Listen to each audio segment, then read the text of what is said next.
गेल्या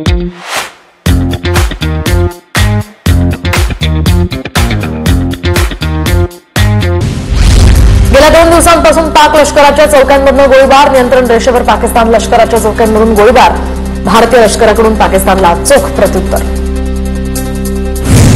जम्मू काश्मीरच्या कुपवाडामध्ये स्थानिकांवर गोळीबार, तर एका नागरिकाचा मृत्यू, अतिरेक्यांकडून काश्मीरच्या स्थानिक नागरिकांवर गोळीबार। गृह मंत्रालयाच्या आदेशानंतर पहलगाम दहशतवादी हल्ल्याचा तपास आता एनआयएकडे, तर आज हल्ला प्रकरणी एफआयआर दाखल करणार। यापूर्वी जम्मू आणि काश्मीर पोलीस या प्रकरणाचा तपास करत होते। काश्मीरात भारतीय लष्कराकडून मोठी कारवाई सुरू, आतापर्यंत 10 दहशतवाद्यांची दळ उद्ध्वस्त, कुपवाडा, पुलवामा, त्राल, बिजबेहरा आणि शोपियान या भागामध्ये कारवाई। दहशतवाद्यांना कठोर उत्तर देऊ, मन की बात मधून मोदींचा पाकला इशारा, दहशतवादी हल्ल्याची दृश्य पाहून प्रत्येक भारतीयाचं रक्त खवळलंय, पीडित कुटुंबियांना नक्की न्याय देणार, भारतीयांना मोदींचं आश्वासन। सिंधू जल करार भारताला एकतर्फी संपवता येणार नाही, तर पाकिस्तान विरुद्ध आम्ही आक्रमक पाऊल उचलण्यास सुरुवात केली आहे, त्यासाठी आम्ही सज्ज, पाकिस्तानचा गृहमंत्री मोहसिन याची धमकी। पाणी थांबवलं तर 130 अण्वस्त्र तयार आहेत, पाकिस्तानच्या रेल्वे मंत्र्याची भारताला धमकी, तर पाणी थांबवलं तर युद्धासाठी तयार रहा, हनीफ अब्बासीची उघड धमकी। पाकिस्तानची आंतरराष्ट्रीय कोंडी करायला सुरुवात, पंतप्रधान मोदींचा 13 जागतिक नेत्यांना फोन, 30हून अधिक देशांच्या राजदूतांशी अधिकाऱ्यांच्या बैठका। महाराष्ट्रातील 55 पाकिस्तानी नागरिकांना भारत सोडण्याची नोटीस, तर आज संध्याकाळी 5 वाजेपर्यंत भारत सोडण्याची नोटीस जारी। सिंधू करार स्थगित केला, पण पाणी रोखण्यासाठी व्यवस्था आहे का? सिंधू पाणी करार स्थगितीवर स्वामी अभिमुक्तेश्वरानंद सरस्वती यांचा सवाल, तर पाणी रोखण्यासाठी आता काम सुरू केलं तर 20 वर्ष लागतील, अभिमुक्तेश्वरानंद सरस्वती यांचं वक्तव्य।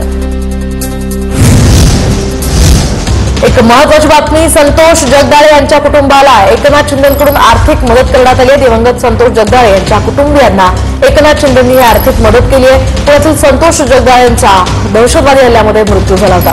दरम्यान जगदाळे कुटुंबाला एकनाथ शिंदेंनी 5 लाखांची मदत केली आहे। माजी मंत्री विजय शिवतारे आणि अनिकेत जावळकर यांच्या हस्ते ही आर्थिक मदत देण्यात आली आहे। याचवेळी शिवसेना संतोष जगदाळे यांच्या कुटुंबियांच्या पाठीशी असल्याचं सांगण्यात आलं।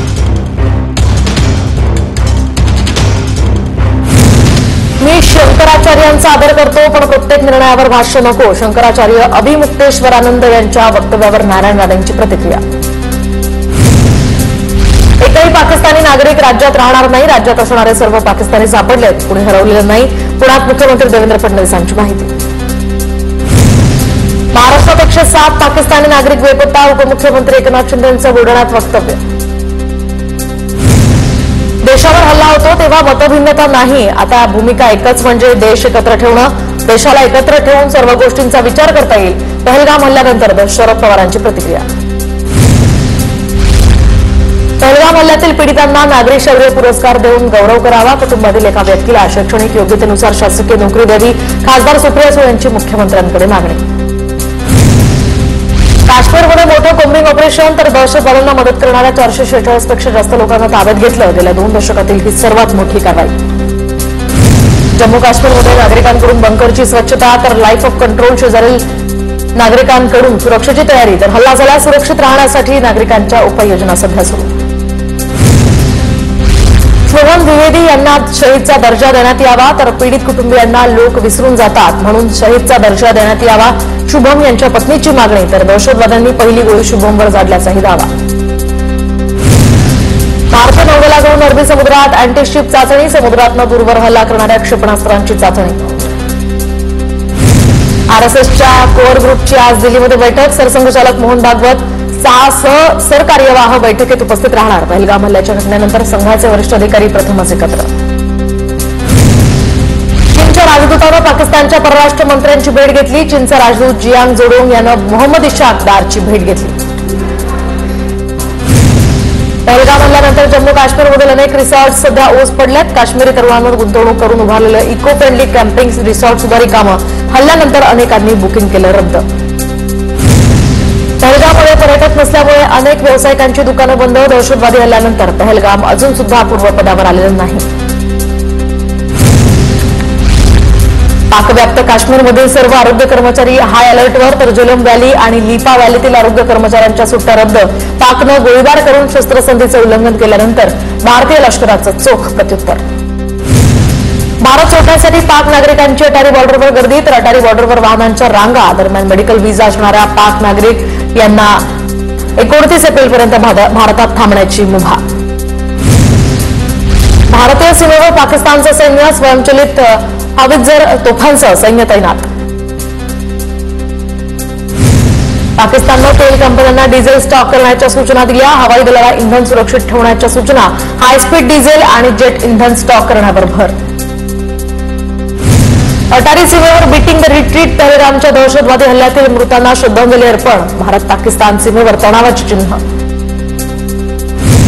मला भारत सरकारवर पूर्ण विश्वास. सरकार जो निर्णय घेईल तो मी मनापासून त्याला पाठिंबा देईल. पहलगाम हल्ल्यानंतर संगीतकार रिकी केज यांची प्रतिक्रिया. पहलगाम हल्ल्याच्या निषेधार्थ रत्नागिरीमध्ये मुस्लिम समाजाचा मोर्चा. पाकिस्तानचा झेंडा जाळत जोरदार घोषणाबाजी. पोलिसांबाबतच्या आक्षेपार्ह वक्तव्यानंतर संजय गायकवाड यांच्याकडून दिलगिरी व्यक्त. माझं वक्तव्य स्थानिक पोलिसांबाबत ओघाओघानं महाराष्ट्र पोलिसांचा उल्लेख झाला. गायकवाडांची सारवासारव. वक्तव्य संपूर्ण पोलीस दलासंदर्भात नव्हतं, गायकवाड यांनी खुलासा केलाय. संजय गायकवाड यांच्या वक्तव्यावर शिंदेंची प्रतिक्रिया. जेव्हा जेव्हा संकट येतात तेव्हा मी घराबाहेर पडतो, तरी आपत्ती, तर काही लोक घरातनं बाहेर पडले की थेट परदेशातच जातात. शिंदेंची नाव न घेता उद्धव ठाकरेंवर टीका. आम्ही जळगाव जिल्ह्यातील 5 आमदार शिंदेंसोबत गेलो होतो. राऊतांच्या छातीत भगवा झेंडा गाडून निवडून आलो. बुलढाण्यात गुलाबराव पाटलांचं भाषण.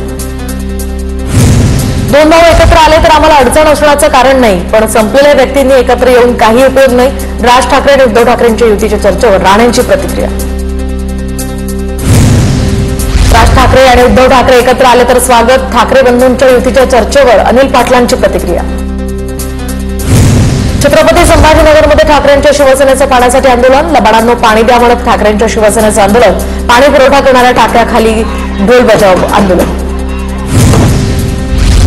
ठाकरे सीएम असताना पाणी प्रश्नाकडे लक्ष द्यायला हवं होतं. ठाकरे गटाच्या आंदोलनावर खासदार संदीपान भुमरे यांची टीका. छत्रपती संभाजीनगरात पाणी प्रश्नावरून ठाकरे गटाचं आंदोलन. ठाकरे गटाचं आंदोलन म्हणजे चोराच्या उलट्या बोंबा. मी जाब विचारला तेव्हा मला अटक केली होती. भाजप आमदार संजय केणेकरांचा आरोप. पुण्यातील बाळवण परिसरात मूलभूत प्रश्नांसाठी सुळेंचं आंदोलन, तर रस्त्यांवरील खड्ड्यांच्या मुद्द्यावरून खासदार सुप्रिया सुळे रस्त्यावर. शेकडो नागरिकांचा पायी मोर्चात सहभाग. परभणीतील अजित पवारांच्या कार्यक्रमात शिवसैनिकांना पोलिसांकडून असभ्य वागणूक, तर शिवसैनिकांना कार्यक्रमात जाण्यासाठी पोलिसांनी अडवल्याचा आरोप. शिवसैनिकांचा कार्यक्रमावर बहिष्कार. छत्रपती संभाजीनगरमध्ये शासकीय वैद्यकीय महाविद्यालय आणि कर्करोग रुग्णालयाच्या उद्घाटन आणि विस्तारीकरणाचा लोकार्पण सोहळा संपन्न. मुख्यमंत्री देवेंद्र फडणवीस, भाजपचे राष्ट्रीय अध्यक्ष जे पी नड्डा यांच्यासह अनेक मान्यवर या ठिकाणी उपस्थित. नागपूरच्या नाळा रोडवर अशोक बारमध्ये ग्राहकांमध्ये राडा, तर लोखंडी रॉडनं मारहाण झाल्यामुळे गंभीर जखमी. घटना सीसीटीव्हीत कैद. अण्णा बनसोडेंकडून पुण्यातल्या नदी सुधार प्रकल्पाचं काम तुर्तास स्थगित करण्याच्या सूचना. पुणे आणि पिंपरी चिंचवड महापालिका आयुक्तांना प्रकल्पासंदर्भात अहवाल सादर करण्याचे आदेश. परभणीमध्ये ग्रामपंचायत कर्मचाऱ्यांकडून 1 आणि 2 मे रोजी या ठिकाणी आंदोलन, तर कामबंद आंदोलनाचा इशारा. राज्यभरातील 60,000 कर्मचारी राज्यभर कामबंद आंदोलन करणार. धुळे जिल्ह्यामध्ये 34 कोटी 66 लाखांची गौण खनिज वसुली, तर 120 अवैध प्रकरणांमध्ये 1 कोटी 31 लाख दंडाची वसुली. वाळू, मुरुम, खडी, माती, दगड, गौण खनिजांच्या उत्खननामधून प्राप्त. जिल्हा प्रशासनाची माहिती. ज्ञानराधा मल्टीस्टेट घोटाळ्याचा तपास आता सीआयडीकडे वर्ग, तर तपासाला गती मिळण्याची शक्यता. दरम्यान ज्ञानराधा प्रकरणातच लाखोंची लाच मागितल्याप्रकरणी आर्थिक गुन्हे शाखेचा पोलीस निरीक्षक हरिभाऊ खाडे निलंबित. सोलापूर कृषी उत्पन्न बाजार समिती निवडणूक मतदानाच्या वेळी 2 गटात राडा, तर सोलापुरातील निंबर्गी मतदान केंद्रावर स्पर्धक उमेदवारांमध्ये शाब्दिक बाचाबाची. पोलिसांच्या मध्यस्थीनंतर हा वाद मिटला. पहलगाम हल्ल्याचा नागपुरातील लाफ्टर क्लबकडून निषेध, तर मोर्चात मुस्लिम बांधवांचाही सहभाग. हिंदुस्थानसाठी जीवही देऊ, मुस्लिम बांधवांची प्रतिक्रिया. पहलगाम हल्ल्याच्या निषेधार्थ नाशिकच्या येवल्यातील अंदरसूलमध्ये कडकडीत बंद. पाकिस्तान विरोधात यावेळी जोरदार घोषणाबाजी. पाकिस्तानचा झेंडा जाळत जाहीर निषेध. आमचं हक्काचं पाणी आम्हाला ठेवा, उरलेलं पाणी वळवा. डिंबे धरणाचं पाणी अहिल्यानगरला देण्याचा काही लोकांचा विचार. हक्काचं पाणी शाबूत राहण्यासाठी प्रयत्नांची पराकाष्ठा करून दिलीप वळसे पाटलांचं वक्तव्य. येवला बाजार समितीमध्ये उन्हाळी कांद्याच्या बाजारभावात घसरण. कांद्याचे सरासरी बाजारभाव 800 रुपयांपर्यंत कोसळले. कांद्याला 1000 रुपये अनुदान देण्याची शेतकऱ्यांची मागणी. वाशिम कृषी उत्पन्न बाजार समितीमध्ये हळदीची 13,000 क्विंटल आवक तर दरात घसरण. दरम्यान हळदीला 14,700 रुपयांपर्यंतचा दर. हळद पिकाला या ठिकाणी त्याचा लिलाव. वाशिमच्या मंगरुळपीरमधील शेळी बाजारात पपईच्या बागेला उन्हापासून वाचवण्यासाठी धडपड सुरू. बागेला शेतकऱ्याकडून पांढऱ्या जाळीचं आच्छादन. पपई पिकाचं उन्हापासून संरक्षण. हिंगोलीतील पांगरा गावामध्ये शेतकऱ्यानं पपईच्या बागेवर ट्रॅक्टर फिरवत बाग भुसपाट केली. पपईला पाणी आणि भाव मिळत नसल्यामुळे हवालदिल शेतकऱ्यानं 1 एकरवरील बाग नष्ट केली. हिंगोलीमध्ये वाढत्या तापमानाचा केळी बागांना फटका. केळी उत्पादक शेतकरी यामुळे चिंतेत. तापमान वाढल्यामुळे केळी बागांचं नुकसान होण्याची सुद्धा शक्यता. धुळे कृषी उत्पन्न बाजार समितीमध्ये तुरीची आवक घटली तर 100 ते 150 क्विंटल येणारी तूर या ठिकाणी तुटून अवघी 30 ते 40 क्विंटल आता घटल्याचं चित्र पाहायला मिळत आहे. गोंदिया जिल्ह्यामध्ये 2 लाख हेक्टरवर खरीप पेरणीचं नियोजन. 51,000 क्विंटल बियाणं लागणार असल्याचा अंदाज. जायकवाडी धरणातनं परभणी जिल्ह्यासाठी गोदावरी नदी पात्रात पाणी सोडा. राष्ट्रवादीचे आमदार राजेश विटेकर यांची मुख्यमंत्र्यांकडे मागणी. परभणी, यवतमाळ, अमरावती, गोंदिया या जिल्ह्यामध्ये अवकाळी पावसाची हजेरी. पिकांना मोठा फटका बसण्याची शक्यता. विदर्भात 28 तारखेपर्यंत गारपिटीचा इशारा. लातूरच्या ग्रामीण भागामध्ये वादळवार असं पाऊस. अनेक भागातील विद्युत पुरवठा रात्री खंडित. पिकांचंही मोठं नुकसान. पुण्यातील नीम साखरमधून वाहणारी मीरा नदी कोरडी ठाक. इंदापूर आणि माळशिरसमध्ये पिकं पाण्याअभावी धोक्यात. नदीकाठच्या शेतकऱ्यांमध्ये यामुळे चिंता. बीडच्या बिंदुसरा डॅममधील पाणी पातळीत प्रचंड घट. बिंदुसरा नदीपात्र कोरडं ठाक पडलंय. पाण्याच्या कमतरतेमुळे सध्या पाणीवाणीचं हे मोठं संकट. बीड शहराला सुरळीत पाणी पुरवठा करण्यासाठी दुरुस्तीच्या कामांना आता वेग. तर आमदार संदीप क्षीरसागर यांच्याकडून कामं तातडीनं पूर्ण करण्याचं प्रशासनाला निर्देश. शहरातील अनेक भागात सध्या पाणी टंचाईचं संकट.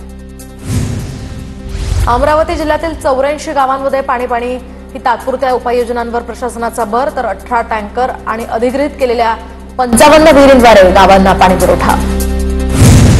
छत्रपती संभाजीनगर जिल्ह्यामध्ये पाणी टंचाईच्या झळा. एमआयडीसी परिसरातील टंचाईग्रस्त गावातनं पाण्याची मागणी वाढली. उद्योगांचे 6 MLD पाणी घटलं. तर प्रशासनाकडे आता पाण्याचा प्रश्न निकाली लावण्याची मागणी. अहिल्यानगर जिल्ह्यातील दुष्काळग्रस्त भागाला निळवंडे धरणातनं पाणी सोडल्यानं मोठा दिलासा. निळवंडे धरणाच्या कालव्यातनं जिल्ह्यातील 6 तालुक्यातील दुष्काळग्रस्त भागात पाणी पोहोचणार. पुण्याच्या शिरूरमधील चंडोह या ठिकाणी भैरवनाथ महाराजांच्या यात्रेला सुरुवात. तर यात्रेचा मोठा उत्साह. बैलगाडा शर्यतींचाही रंगला खरा. अहिल्यानगरच्या लोणीमध्ये संत तुकाराम गाथा पारायण सोहळ्याला सुरुवात. पद्मभूषण बाळासाहेब विखे पाटलांच्या जयंतीनिमित्त कीर्तन महोत्सवाचं आयोजन. जळगावच्या चाळीसगावमधील नागरदोड या परिसरामध्ये मिरचीची बाजार पूर्ववत. तर काही दिवसांपूर्वी मिरची बाजाराला आग लागली होती. बाजारात मिरची घेण्यासाठी नागरिकांची मोठी गर्दी.